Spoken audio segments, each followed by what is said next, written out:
Today's movie's a special request from Patreon supporter Christopher Nurrigat, who asked me to review the movie Silver Bullet. And this represents a whole lot of firsts for this show because it's the first Stephen King adaptation, the first Werewolf movie, and the first movie with Gary Busey I've ever done. I know, I thought for sure it'd be bulletproof. The fuck is this? Your worst nightmare, butthorn! McBain! Yeah! Ah well, I'm sure I'll get to that one eventually.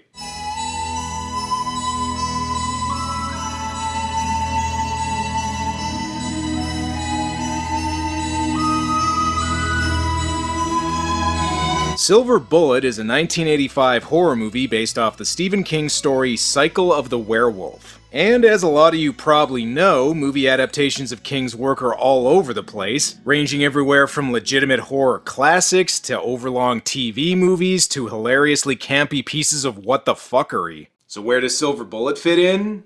Well, it's kind of in the middle of all those things I just mentioned. Now, unlike a lot of movies based on his stories, Stephen King actually wrote the screenplay for this one himself, which means that it's guaranteed to be pretty close to his novel, I guess. Oh, and the movie was produced by Dino De Laurentiis, who also produced King adaptations ranging from The Dead Zone all the way to Maximum Overdrive. And again, on the scale of classic to ridiculous, Silver Bullet is somewhere in between those two. Stephen King presents Silver Bullet, the Coors Light story. The opening credits are shown beside a full moon, so obviously that means this movie's about vampires. Whoa, this has Gary Busey and Corey Haim in it? Easy there, movie, you might actually be giving me too much to work with here. So our story begins in 1976, a time when drinking on the job was not only allowed, but actually a key demand of most labor unions. Unfortunately, looks like this town has a Bigfoot problem. Jesus, Marty. You're the boogeyman? You should be. That's a much shittier 80s horror movie. Also, I think I might have been right about the monster being Bigfoot. Decapitation! Damn, only 3 minutes in and I get to use that soundbite? That's gotta be a record. The killing had begun. But at first, no one knew it. You see, Arnie Westrom was a chronic drunk. So they thought he got so drunk his head flew off? This town is really going to be surprised when they find out Pennywise isn't the one behind everything. We're now introduced to one of our main characters, Jane, who's also the one narrating the story. So, spoiler alert, she survives. Jane's a little upset that she has to look after her disabled brother Marty, played by Corey Haim. Wow! Marty was the cross I had to bear. He wasn't so bad, actually. Yeah, Corey Haim may have made some questionable career choices, but he was still in Lost Boys after all. Jane gets upset when Marty's friend plays a prank on her and ruins her outfit, but that's probably for the best. Once Lardass entered the pie-eating contest, it was gonna get ruined anyway. Besides, your Uncle Red's coming over for a visit. Mom told Dad that Uncle Red's getting a divorce. Another divorce. And she said he was drunk. Yeah, that's your great uncle. A chronic drunk. Okay, considering Uncle Red is played by 80s Gary Busey, you'll be lucky if he's just a drunk. Fun fact, in the 70s, old ladies filled their candy dishes with Valium. I can't tell if this woman's trying to commit suicide or just really wants to get a good night's sleep. If she is trying to kill herself, no need to worry, the werewolf will take care of that for her. At least I think this is a werewolf. It could just be a naked Robin Williams during one of his 70s cocaine rampages.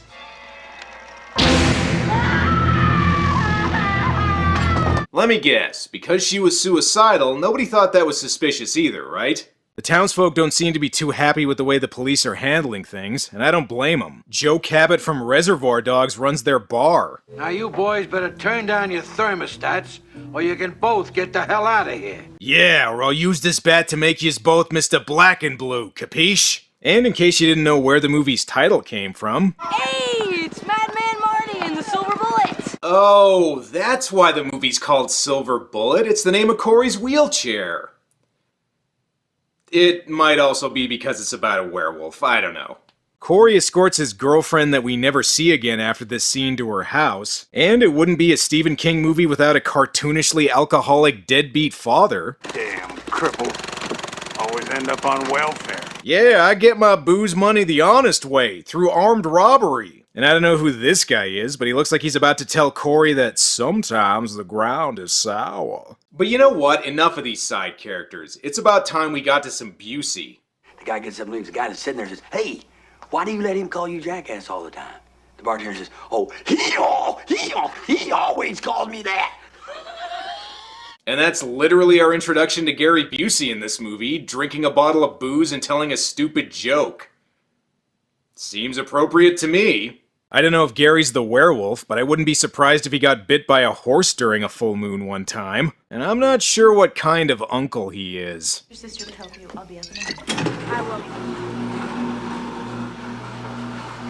will. Gary, I know you're probably just trying to be charming, but please stop. I don't want you drinking around Marty. Oh, but come on, he's one of the most entertaining things in this movie. Just let Gary be Gary.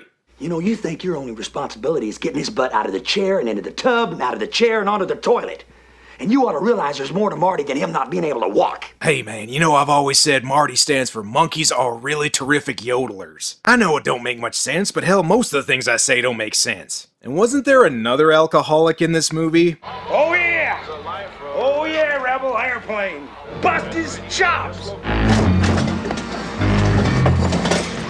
Oh, this guy is so dead. That's what this guy gets for watching an NWA wrestling match. This werewolf's a WWF fan.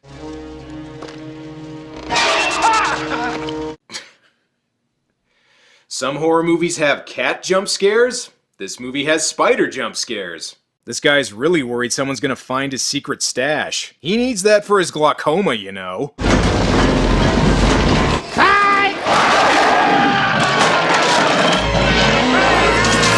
Damn, everybody knows a wooden stake to the beer belly's the only way to kill an alcoholic deadbeat. Well, it's a shame another person's been killed, but you know what they say, sometimes dead is better. And once again, I'm not sure about the cops in this town. Well, you got any leads? I'm working on it, Mayor. I'll start investigating these brutal murders when I feel like it, okay, Mayor? God. Remember, everybody, if your kite gets caught up in a tree, send the kid who needs a wheelchair to go get it. And despite what his kite says, something tells me Marty's friend here isn't about to have a nice day. Yep. Now the townspeople are really starting to get upset with the cops. This whole investigation has been about as efficient as a submarine with screen doors. I've heard enough out of you, Andy Fairton. Listen, Andy, I've been working really hard drinking and playing pool to try and solve these murders. I really think I'm close to a breakthrough here. A funeral is held for Marty's friend, and hey, Gary Busey makes it through church the same way I did when I was a kid. I guess somebody ought to say a few words. If there is any word of comfort I can give you, it's just this, that the face of the beast always becomes known. Okay, so he's the villain. This is Reverend Lowe, played by Everett McGill, and even if he isn't the werewolf, I happen to know this guy is secretly into some kinky shit. How about if I take the boy home? Red. Come on, I only had like 3 drinks, I'm good to drive. At least now Marty can tell Uncle Red his theory about the killer. What if it's not a guardian? What if it's some kind of monster? You know, like a werewolf or something. Wait a minute, so Haim just automatically knows that the killer is a werewolf? Is he gonna end up being the Stephen King equivalent to a Kenny? Because so far he was doing a pretty good job of not being annoying. You have got to get this idea out of your head.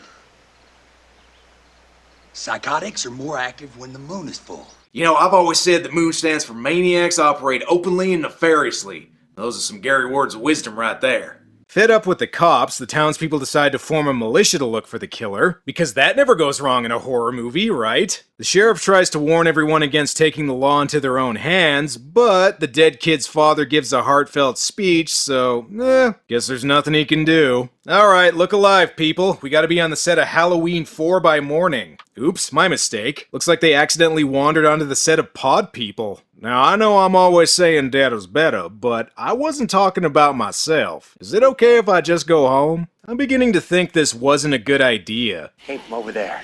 As far as I could tell, it came back of us. It ain't down there, Andy. Old man Eric Cartman is right. You should turn back before somebody gets killed. Whoops, too late. It's behind us. I told you you couldn't trust this fog. Screw you guys, I'm going home. In addition to killing this hunting gear mannequin, the werewolf also kills Lawrence Turney with his own baseball bat. And the twist is he was really an undercover cop this whole time. Oh, is the Reverend the werewolf? I totally didn't suspect him. at a time like this to find the words to offer you any comfort. There is no comfort. Reverend, he was torn apart! No!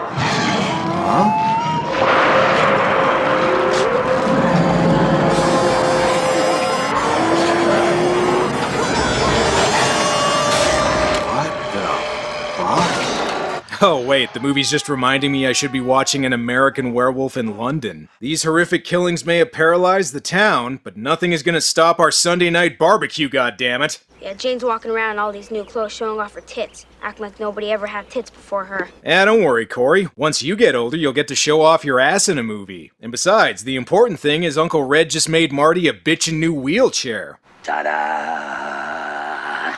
Does anyone else think Gary Busey's scarier than the werewolf? Alright, let's see what this baby can do. I feel like a virgin on prom night. Okay, I know I'm doing a lot of creepy uncle jokes in this video, but this movie is making it really easy. It was nice of Uncle Red to make Marty a chair that can go faster than most cars. You better be careful or he's gonna get in an accident that'll paralyze the rest of them. This thing goes super, super fast. And you better watch it. Because if your mother finds out just how fast it goes, I'm gonna end up singing soprano in the Vienna Boys Choir. You know, I don't get you. Oh, that's okay, man. I'm used to it. Alright, as much as I make fun of Gary Busey, I'm glad he's in this movie. Oh, now, come on. One more piece of body pie. Are you sure about that? Oh, anybody else like it? See? Even when he's not really doing anything, he's entertaining. Another cool thing about Marty's new chair, if you run it under warm water, it changes color. And you already gave him something that's probably not street legal. Might as well give him some fireworks while you're at it. Save this for the last. It's a rocket. Okay, so we know he's gonna use that on the werewolf. Looks like Corey wasted his time trying to impress Heather Graham. With his new chair, he doesn't even need a license to drive. However, he was so busy trying to burn this bridge down, he failed to notice it was a full moon.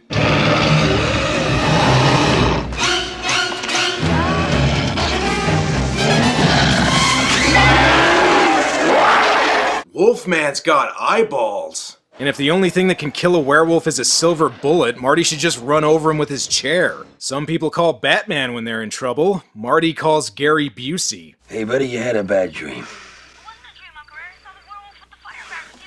There are no such things as werewolves. Now, pink elephants, man, those are real. I've seen them. Damn, Corey's so distraught from the attack he raided his grandpa's wardrobe. He tells Jane about the werewolf and... He told me something that was clearly unbelievable. Oh yeah, I forgot the sister was narrating this. Wait a minute, if the story's being told from her perspective, how does she know all this stuff that happened when she wasn't around? You could say Corey filled her in on the attack, but that doesn't explain how she knew the Reverend had a nightmare. Anyway, after being filled in by Marty, Jane goes around town looking for somebody with only one eye. Thankfully, only like 30 people live in this place, so that shouldn't take too long. And you'll never believe who the werewolf is.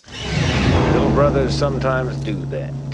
Holy crap, the Reverend's the werewolf. And if you like that spider jump scare earlier...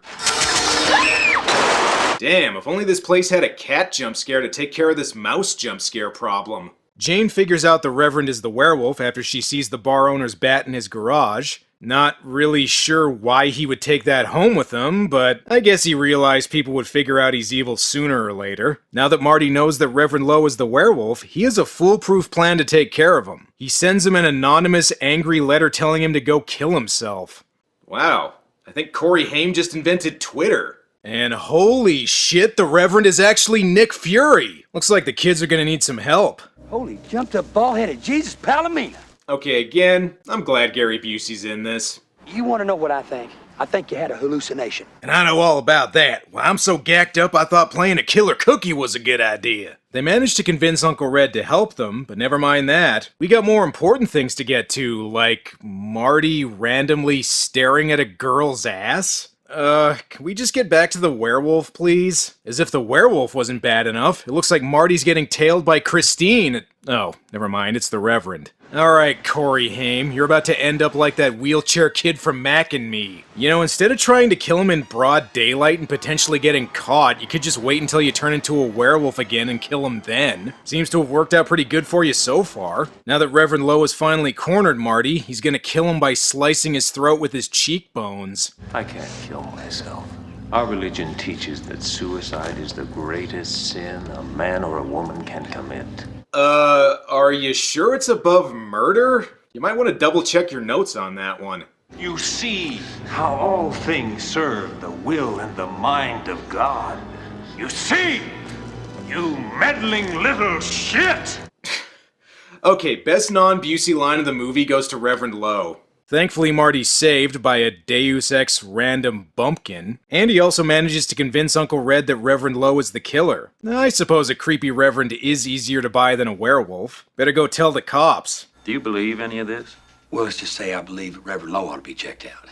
Ugh, stupid townsfolk, always making me do stuff when people get killed. Alright, well I guess I better check things out. You know, I just realized it's awfully bright out for the middle of the night. Is there a full moon tonight? Uh-oh. Looks like he got here just in time to see Reverend Lowe derp out into his werewolf form. And you know the rules, Sheriff. 3 strikes and you're dead, fucker. To finally end the killings, Marty tells Uncle Red his plan to stop Reverend Lowe. I want you to turn this into a silver bullet. I can't make you another wheelchair out of that. Why don't you guys tell me how this guy Lowe became a werewolf? Well, clearly he got bitten by a Frankenstein. That's obvious. Uncle Red does end up making a silver bullet, but what are Marty and Jane gonna tell their parents? The night of the next full moon came on Halloween, and a happy coincidence left us in the sole care of Uncle Red. Okay, werewolf or not, leaving your kids in the care of 80s Gary Busey is still questionable parenting. Can I tell you kids something? They say you can't smoke wild turkey like it's crack, but they'd be wrong. Time for the final showdown with Reverend Werewolf.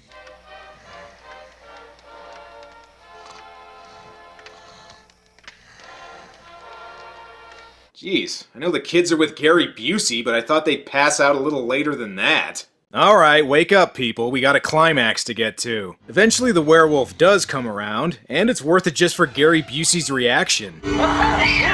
You know, now that we finally get a good look at this thing, it looks less like a werewolf and more like a were-wombat. Alright, pal, there's only room for one toothy maniac in this movie. And apparently it's the werewolf. It doesn't really matter which of these two wins, Steven Seagal is still gonna kill both of them in the Under Siege movies. And listen, Hamster, when you shoot him, make sure you get his other eye. That way, even if he doesn't die, he'll at least have trouble finding you again. A lot of 80s werewolf movies have extended transformation sequences, but I think this is the only one to do that when the werewolf's turning back into a human. And also like a lot of 80s horror movies. Nah, I'm just fucking with you, I'm dead. I really wish I could have seen the looks on your faces, though. So, with Reverend Lowe defeated, we get one final voiceover. Growing up happens in a heartbeat. One day you're in diapers, next day you're gone. But the memories of childhood stay with you for the long haul. Huh. Okay, not what I was expecting, but I guess that wraps things up nicely. Like I said at the beginning, Silver Bullet is a fairly middle-of-the-road Stephen King adaptation. It's not a classic like The Shining or Carrie, but it's also far from the worst Stephen King movie. The same goes for it as a werewolf movie. It's not on par with films like An American Werewolf in London or The Howling, but it is better than most of those movies' sequels. It's a decent way to kill an hour and a half, but if you were expecting something as batshit as Maximum Overdrive, I'm afraid you're out of luck. I guess Steven's coke dealer must have been out of town when he wrote the screenplay for this one. It is a shame, though, that this movie didn't get a bunch of sequels the way The Howling did, because I, for one, would love it if there was a movie series about Gary Busey hunting werewolves. Oh well, I guess it just wasn't meant to be. Well, that's all for now. Until next time.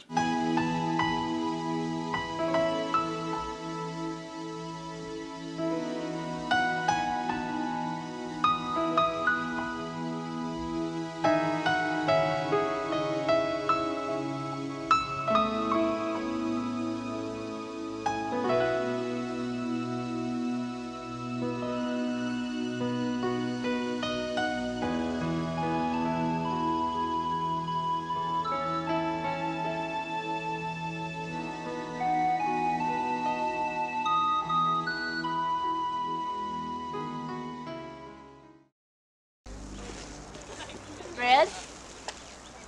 Hey!